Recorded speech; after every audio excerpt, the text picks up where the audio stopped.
Il faut plus rien penser, il faut obéir. Ça va vous? C'est pas moi qui l'ai dit, c'est Olivier Véran qui l'a dit. Il a dit la liberté, c'est d'obéir au risque d'être banni de la société. C'est clair, non? La liberté, c'est d'obéir aux lois au risque d'être banni de la société. Bah, ça s'appelle une dictature. Je suis désolé.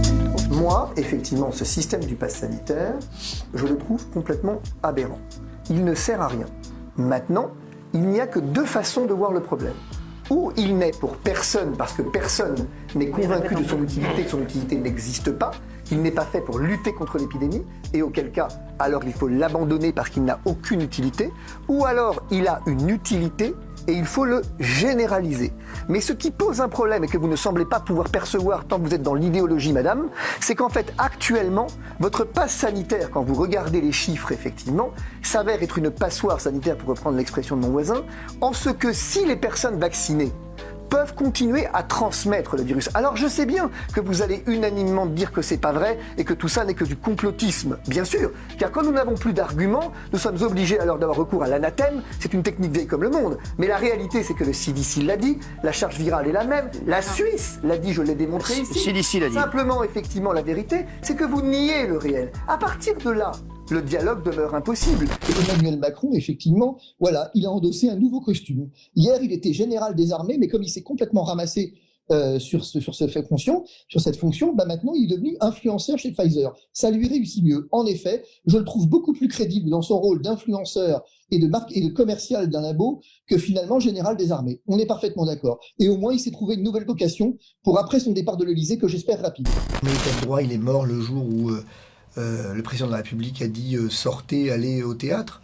L'état de droit, il est mort le jour où on a voulu maintenir les élections municipales et on a forcé le conseil scientifique à revenir sur son avis, au terme duquel il disait que c'était pas son rôle.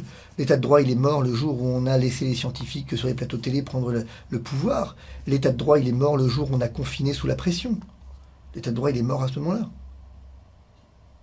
On n'a plus d'état de droit, c'est fini, on a changé de civilisation, si vous voulez. Et c'est ça qui est troublant. C'est-à-dire que en un an, on a changé de civilisation. Aujourd'hui, ce passe sanitaire, est-ce que ça ne mérite pas une enquête pénale quand même? Est-ce que la vaccination ne mérite pas une enquête pénale, réellement, je veux dire?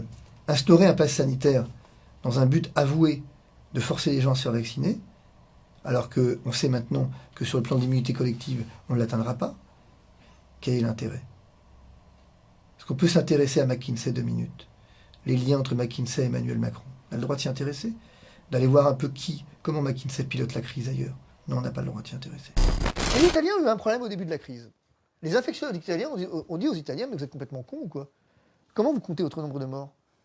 Parce qu'en Italie, il y avait un truc qui circulait parmi la communauté scientifique, c'est de dire, en Italie, quand tu te prends un poteau en bagnole, tu vas être testé, t'es à moitié mort. C'est-à-dire, tu vas tester Covid, et si effectivement ton Covid est positif, et que tu meurs du Covid. Donc, la question des chiffres, moi je veux dire, pourquoi je veux te dire ça? Parce que j'en ai ras la cacahuète. Mais alors ras la cacahuète qu'on vient de me balancer les Airbus A340, non, les Boeing, mais ça, je suis les d'accord que Boeing, c'est les machins. insupportable. J'en ai ras le bol qu'on vient de me parler du chiffre. Et puis, au nom de quoi une grippe qui fait 10 000 morts ou 15 000 morts serait finalement moins grave qu'un virus qui effectivement en fait 100 000. Qu'est-ce que c'est que cette histoire? Donc à 15 000, je ne confine pas, je ne prends aucune mesure, parce que 15 000 morts, c'est rien. Mais enfin, vous êtes qui, les gars? Alors attends. Pourquoi le Sinopharm, qui est reconnu par l'OMS, du coup, n'est pas admis en Europe? C'est curieux, quand même. Pourquoi Regardez, les gens s'inquiètent de la vaccination ARN messager. Des médecins s'inquiètent. Est-ce que vous avez déjà vu des médecins refuser de vacciner contre la grippe, contre l'hépatite B, contre ce que vous voulez? Jamais. C'est la première fois. Plutôt que d'entendre leurs inquiétudes, je ne dis même pas qu'elles sont fondées. Je dis que vu ce qu'on leur a fait subir il y a 1 an, on pourrait imaginer de dire, écoutez, je comprends, vous voulez un virus inactivé, peu importe, ben voici vous le Sinopharm, je vous mets le Sinopharm sur le marché. Ben maintenant, vous ne pouvez plus dire que vous ne pouvez pas vous faire vacciner, parce qu'il n'y a plus que de l'ARN, parce que moi, les échos, c'est si les gens faisaient le Sinopharm demain matin, vous avez réglé 90% de votre problème. Il y aura toujours des gens qui ne voudront pas. Et il faudra alors peut-être en parler. Mais je veux dire, on aurait pu commencer par ça, mais c'est pas le but. Mais c'est pas le but. Le but, il est de vendre du Pfizer. Réfléchissons-y. Je comprends pas. Donc mes propos sont indignes de la profession d'avocat. Je comprends. Mais quand vous avez un avocat qui se fait attraper en état d'ivresse sur un scooter après avoir percuté un policier qu'il menace de mort avec un faux permis, et que par ailleurs vous avez qui en même temps envoie sur Insta à une consoeur, donc je veux déterrer ta mère et ta grand-mère pour une partouze et te balancer de l'acide au visage au nom d'Allah, ça pose un problème, ça? Vous dénoncez un deux poids deux mesures, finalement. Non, je dénonce effectivement une chasse aux sorcières. Je dénonce que finalement, l'Ordre des avocats de Paris, c'est clairement manié. L'Ordre des avocats de Paris, il faut savoir que par un communiqué de presse du mois de juillet, c'est montré ouvertement en faveur du pass sanitaire comme outil de coercition à la vaccination, alors que c'était interdit pourtant normalement, et en appelait à la vaccination obligatoire en raison de l'état catastrophique de la situation. Donc vous avez un Conseil de l'ordre qui fait ouvertement de la politique, qui est ouvertement pro-pass sanitaire, qui est ouvertement effectivement favorable aux mesures liberticides instituées par le gouvernement, et qui aujourd'hui, compte tenu du fait que c'est le premier barreau de France, ne supporte pas l'idée qu'en son sein puissent exister des avocats à la grande gueule, pour faire simple, qui viennent dénoncer un système complètement corrompu jusqu'à la moelle et qui vient nous entraîner sur une civilisation nouvelle. Aujourd'hui, certains vous disent que si la pandémie, en tout cas en France, est à l'étal, c'est les bienfaits du pass sanitaire. C'est impossible. C'est impossible, puisque le vaccin ne protège pas de la transmission. Donc votre pass sanitaire, il sert à rien. Regardez Israël. Vous avez un taux de vaccinés, pas moi qui le dis, c'est le Premier ministre. Supérieur. Le taux de vaccinés, il vous explique qu'aujourd'hui, la population la plus vulnérable, c'est les jeunes vaccinés de double dose, parce que finalement, ils ont relâché la pression, ils sont allés partout, sans se faire tester, sans masque, mais c'est pas ce qu'on fait avec le pass sanitaire.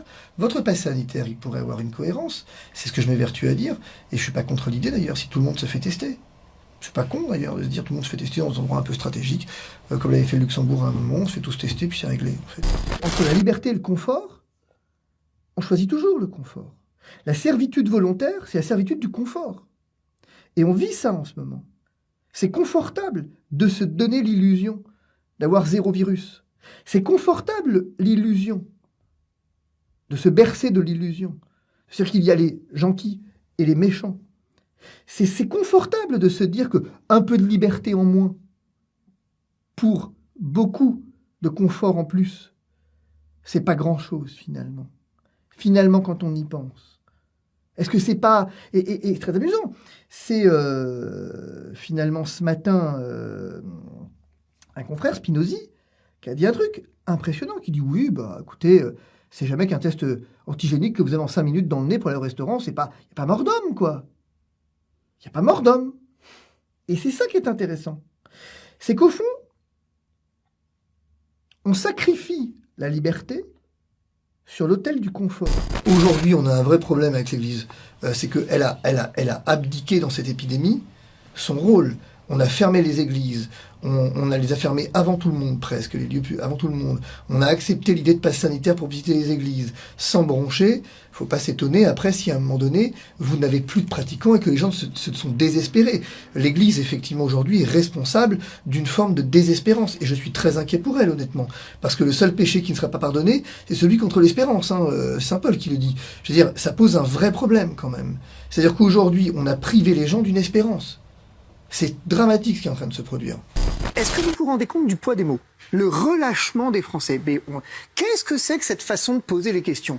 Les Français se relâchent. Pour vous, ça. Les Français, effectivement, sont des enfants, et effectivement, qui, jusqu'ici, étaient des enfants sages, et maintenant, ils se relâchent. Alors, si on pouvait commencer par arrêter de s'infantiliser, aller dans la rue quand il fait beau, c'est pas un relâchement, c'est normal. Madame le député, est-ce que vous pourriez, de nouveau, pardonnez, mais c'est une question rituelle ici, est-ce que vous pourriez me donner 2 études, non pas une, mais 2 études, qui vous disent effectivement que le masque à l'extérieur, eh bien, change quelque chose à l'épidémie. Est-ce que vous avez des éléments, même le Haut Conseil de santé publique vous dit effectivement que le masque à l'extérieur, c'est inutile, sauf dans des circonstances très particulières.